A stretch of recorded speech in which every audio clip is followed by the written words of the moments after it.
Hi there. So welcome back to installment 3 of this week's Let's Get Drawn in Illustrator. I feel like I have to jazz this up. We watch a lot of YouTube videos in my house, and so they always have very uh, excited voices. So I probably won't jazz this up. But I did want to point out that I broke these into 3 20-minute videos so that you could stop and play around with things. And I'll make that point in a video that I'm going to send out once all 3 of these videos are up. Stop, play around, and do some drawings in between. And then after you've gotten started with these videos and have a hang of how to do things, then over the weekend you're going to start drawing your drawings, and I know at least one person is already doing that. So we've got the basic, and I'm taking breaks too. I actually went upstairs and made myself kind of an early lunch because I didn't have breakfast, and changed out dogs. So I have a different dog here. I'm calling them my coworkers. And all right, so let's get to it. So we did this basic shape, and you'll notice that I'm using the hand tool to move around for me. So now we want to start looking at kind of putting some mesh gradient in. And I always tell people the same thing, which is I can teach you how to use a paintbrush, but I can't teach you how to be Michelangelo, which is the same thing. It applies to this as well. So what we're going to do is we're going to start by locking everything other than this base layer, and we're going to evaluate how color is working. He has this kind of light area and then this dark area, and then he's actually light at the bottom, and then he has these 2 shadows. So we're going to start there. And again, like, I can teach you how to do this, but I can't, like, you have to feel your way through it, which means that you just have to practice. So I'm going to select my color, and actually I usually select in the head. Depending on where you select, you're going to get the wrong color. And so after having drawn this guy so many times, I can tell you that, like, having a darker color makes this look a little bit better. Once I've selected the color, I'm going to come into the mesh gradient tool. And so let's stop before we go any further and like talk about what the mesh gradient tool is. And I think I've showed you a few things, but for the mesh gradient tool, it's basically, you know, if I have a color and I choose another color, and I'm going to choose orange. I was about ready to choose green, or red, but I thought it would be too Christmassy. And I click. You can see that it diffuses that color. Now each one of those lines that you see has a little handlebar, and they're very hard to see, but you can see that I can move that color around, and I can pull it back and forward. And so that's what we're basically doing. Now, to do really good mesh gradient, and honestly, I have great videos in that video tutorial on how to do mesh gradient in a lot of ways. Everybody does it differently. Some people do it like much more systematically. I kind of feel my way through the drawing. So I'm going to pick that dark color, and I'm going to put 3 areas, you know, moving down to kind of create that band of darkness. And I'll unclick and see how I like it. Now, one of the things that happens is this duck butt is actually kind of dark. So I'm going to go ahead and select the 3 points that are the duck butt. Now notice that every time I put a point down, it created a point, but then it created a web that goes across all of them. So I'm going to go ahead and select my duck butt and make it a little bit dark. And that duck butt is actually quite a bit darker than the other stuff that I'm going to do. So I'm going to pull that darker color out a little bit.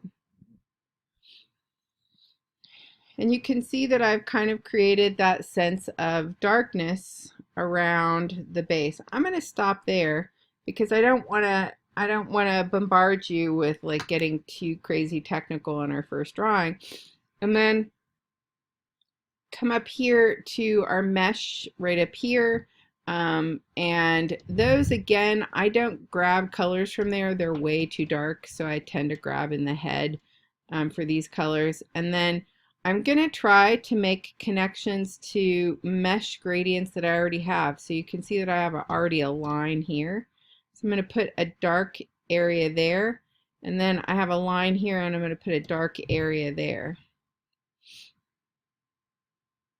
And the reason why I'm doing that is because adding another line on top of another line, if there's something already there that I can use, is not in our best interest. So I'm going to go ahead and grab that point, and I'm going to create, I'm going to fill that point. Let's go back. I'm going to select that point and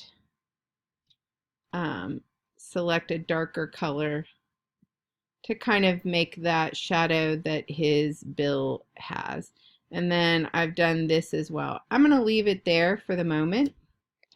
All right, so sorry I had to take another call from the Associate Dean. All right, so we have two shadows working. They're dark enough. If we go as dark as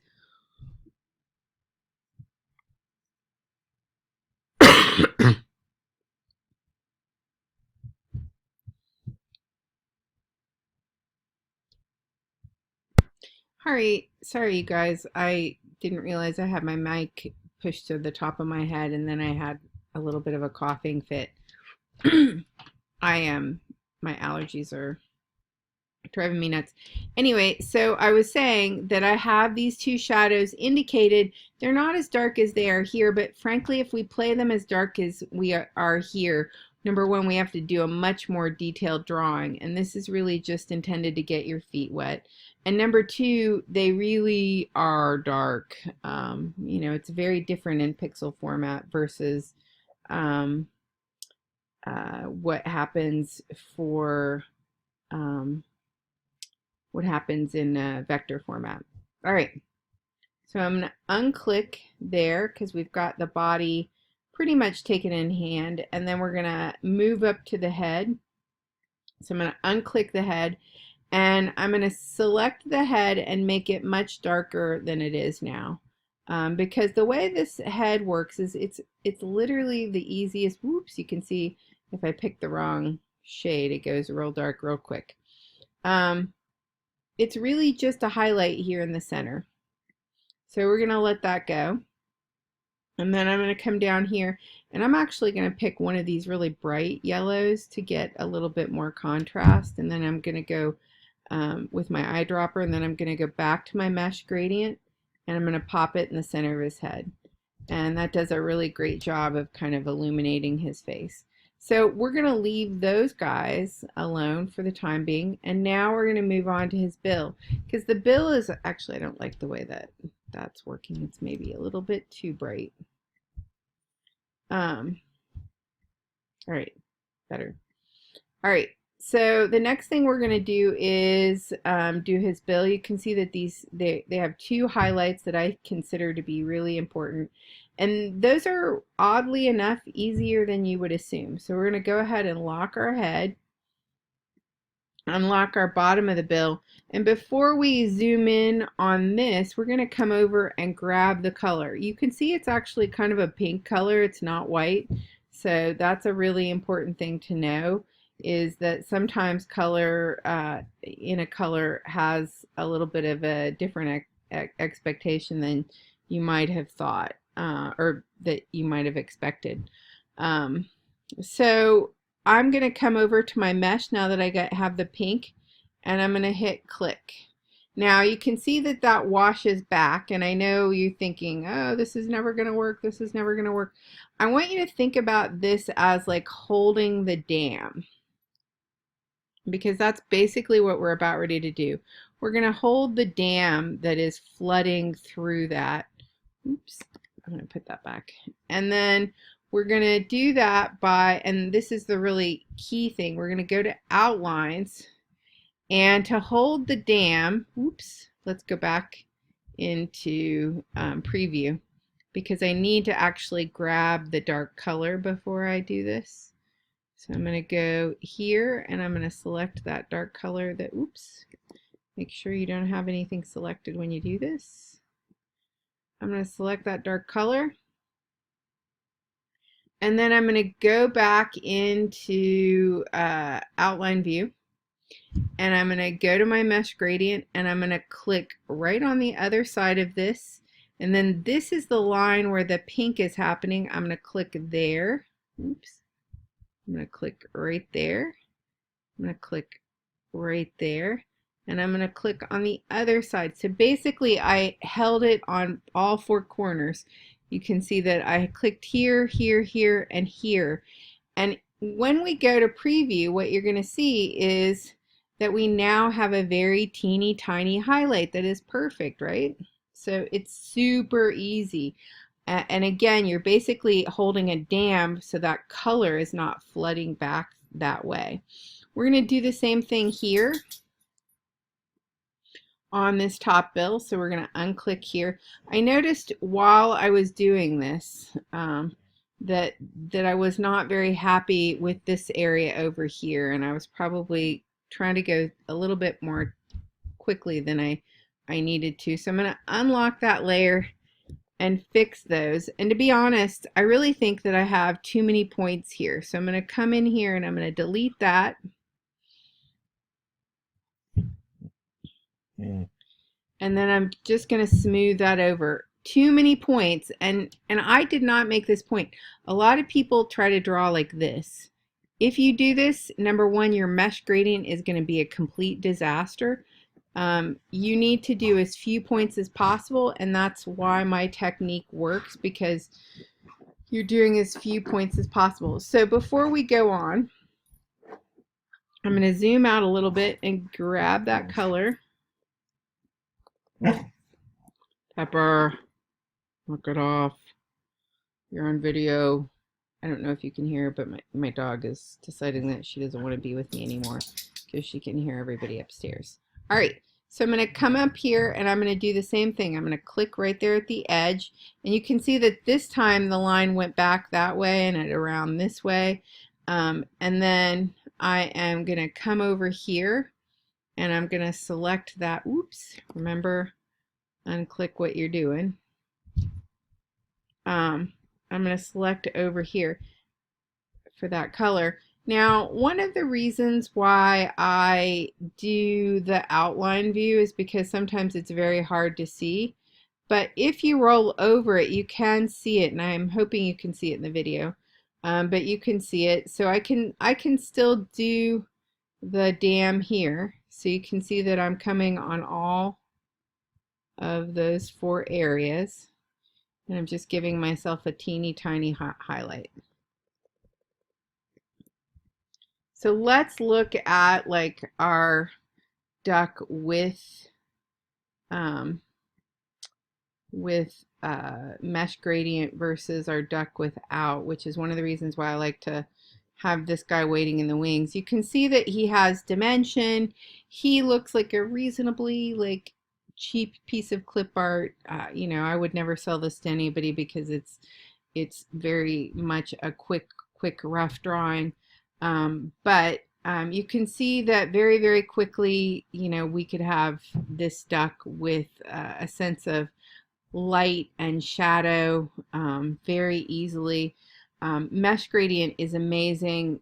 There are a million tutorials on how to do mesh differently, and everybody's going to do it differently. Like I said, I tend to feel my way through it. Others tend to do it in a more methodical way. So I would encourage you to review all the options that are available in YouTube. But I always like to give you kind of a starter point and an understanding of what you're dealing with. All right. So that's the end of videos for this week. What I would like you to be doing as you move into next week is having reviewed all of these videos for this week. Give me your 100 to 150 word statement along with your project that you're going to be posting for Thursday, which is today. And then start drawing over the weekend. You will have more videos that will be part of what I'm expecting you to do during class, much like we would be doing demos during class. And I'll give you a little bit of time before I start looking at the drawings that you're doing. Thanks.